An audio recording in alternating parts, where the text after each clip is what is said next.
The Trump administration is upping pressure on America's allies to pay more for their protection.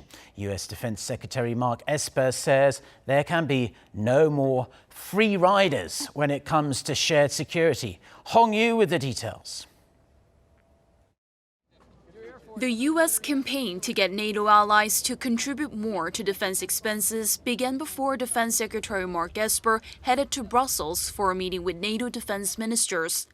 Talking to reporters in Saudi Arabia on Tuesday local time, Esper said that some NATO members are not paying the shared defense costs promised. Something that we expect of all of our partners and allies, whether it's Asia or Europe, is to help share the cost, share the burden of either housing, hosting our troops on their land, or supporting them in deployments, whatever the case may be. When he arrived at Brussels, Esper said there can be no free riders to their shared security.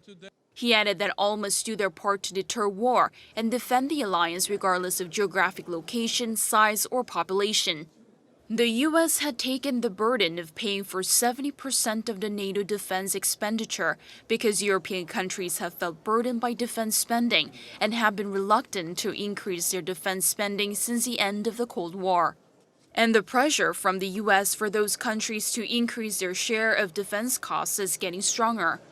U.S. Secretary of State Mike Pompeo said in an interview with a Kansas newspaper on Thursday local time that other countries must share the burden for not just the security of the world, but for the security of their own countries.